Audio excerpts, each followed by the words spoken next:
Howdy y'all, and welcome back for another Kireth esports video. My name's Nader, and today I'm back with Ted, who wanted to help show y'all how he got his top 5 leaderboard time in Daily Race A.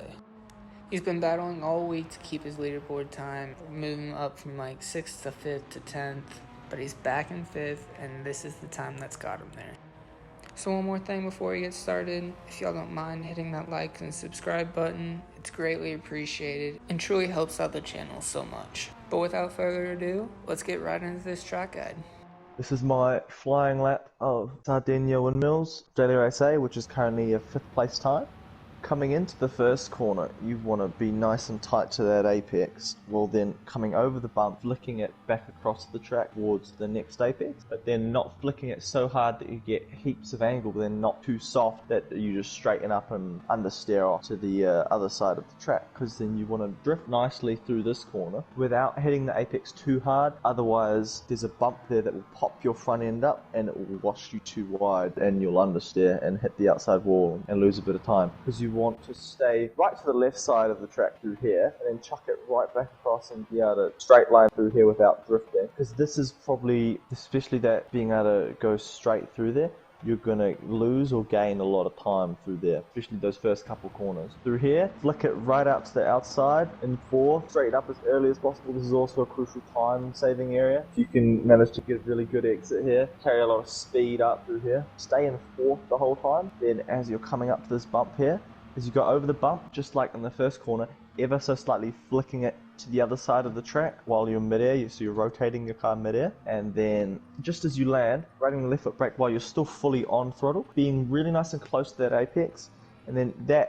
those brakes help you to lower your wheel speed while keeping the boost in 4th gear, so you don't have to downshift and lose all of your wheel speed and momentum. And 3rd gear, obviously, you're going to gain speed initially, but then you're going to have the shift time and you're going to lose it to staying in 4th. You're going to stay in 4th and get as good of an exit as possible, because this is the most crucial corner of the track for gaining or losing time. So straightening up nice and early, pushing the power on, getting a really nice exit, then coming over these next bump here, shifting to 5th over the bump and being right on the left side of the track, so you can go through this next set of slight corners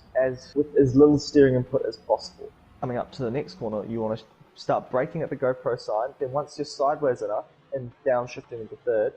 full throttle in 3rd, you don't need brakes, hit that apex, then straighten up for a split second, flick it to the right, then flick it to the left while being on the tightest possible line, while with your rear wheels on the dirt still and not fully on the grass, because being fully on the grass, you're going to have slightly less grip than on the dirt. So having those rear wheels to not grip up nicely on the dirt and then straighten up while still facing the barrier out there, right? You're straightening up, so then you can slowly turn the car around while you're still trying to accelerate and getting as much exit while you're putting down as much power as possible. Because this is probably the 2nd most crucial corner of the circuit, because you're then obviously getting a really nice exit and you're carrying the speed onto the front straight. So it's obviously a big straight, so you're getting a good end to your time, but then also if you're doing laps of the circuit, you're obviously going to gain even more time, because you're going to keep going through and get a nice start to your next lap. And then coming over the finish, there you go, it's a lap. And that's going to do it for this week's Daily Race A track guide.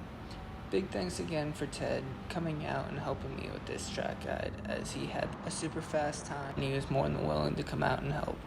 I'm also going to go ahead and leave this uncut version of his replay just for y'all to see, but for the rest, that's going to pretty much do it. So one more time I'll ask if y'all don't mind dropping a like and subscribing. It really does help out the channel a lot, and Kireth's channel has been absolutely exploding, so it would be a great opportunity to join in an awesome community. So thanks again, and I hope y'all have a great day.